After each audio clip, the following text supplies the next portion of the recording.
started working in a care home. Hey guys, welcome back to the channel. Girl is back with all the gist happenings all around. I am here with it, so let's just get into the gist.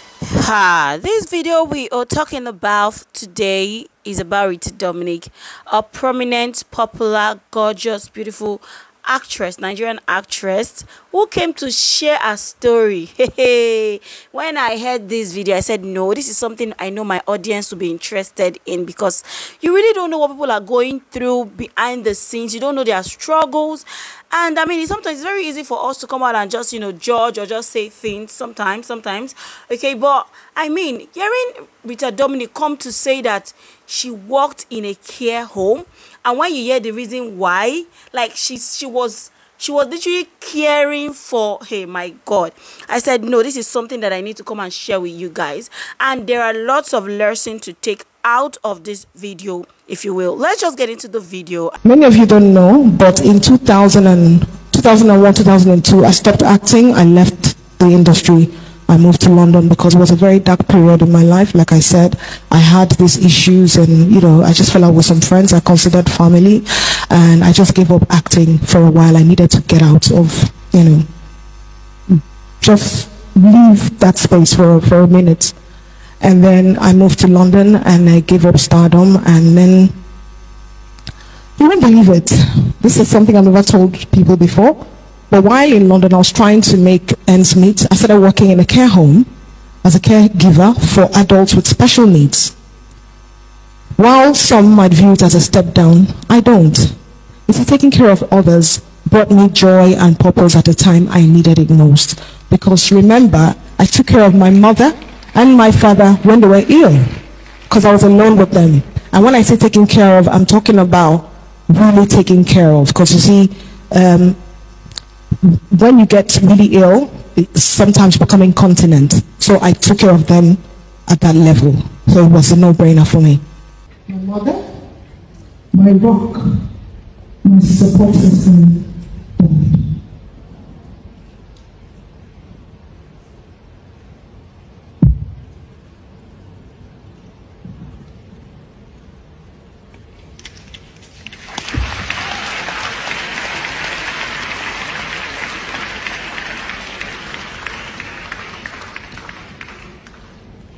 I'll never forget the day in 2001 when I watched her die. I had her in my arms, my older brother and my father. We watched her die when she slipped away. It's something that never really leaves you. She died in 2001, but just, I think about a week ago, I still thought about her, and the tears came again. It never leaves you, to be honest. You get stronger, it gets better, but it never leaves. Well, it was just unbearable for me, because for me, I felt like she was supposed to be here celebrating with me, watching me chase my dreams. I mean, she was part of this process. She made sure each time I go to school and come back, I'll do my homework, and then she'll prepare me for children's variety programs where I go to perform during the weekends.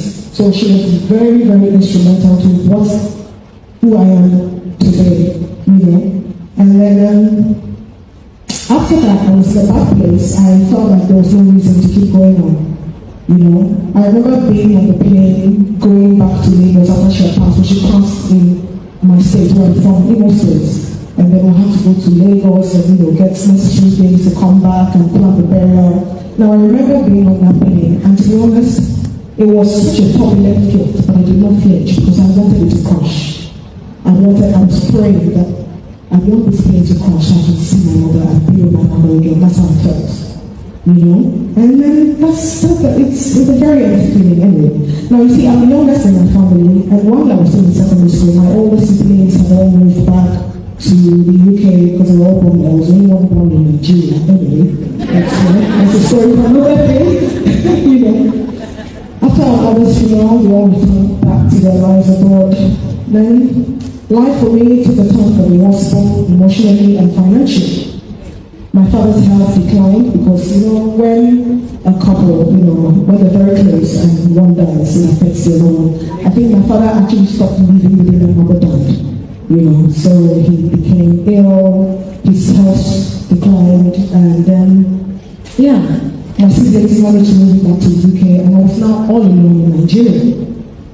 I found myself losing faith in the slow growth of Hollywood, waiting months between jobs felt like an eternity. And then I lost some people whom I thought were friends, very close friends. In fact, some friends I considered family. It was just a very turbulent time in my life. I don't want to dwell too much on that period, but it led me to hitting rock bottom in Lagos. And when I say rock bottom, I mean rock bottom. I became homeless. I was squatting with people for a stretch. And when I say squatting, I'm talking about 3-4 people in the room. It was a friend's space, and I was staying there, Choose your friends wisely is one advice I always give to young girls in my industry.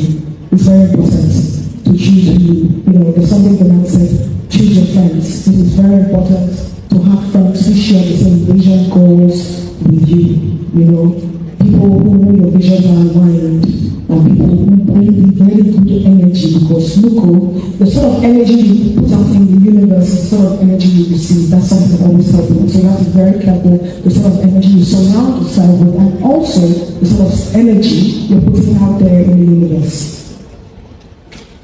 Well, eventually my siblings found a way to get me out of Nigeria, and then I lived with my brother and his family for a while in London. And gradually I started getting myself together. Now, during that process, I put my dreams of stardom on hold. Many of you don't know, but in 2001, 2002, I stopped acting. I left the industry. I moved to London because it was a very dark period of my life. Like I said, I had these issues of, I just felt like some friends I considered family, and I just gave up acting for a while. I needed to get out of, just leave that space for a minute. And then I moved to London and I gave up stardom, and then you won't believe it. This is something I've not told people before. But while in London I was trying to make ends meet, I started working in a care home as a caregiver for adults with special needs.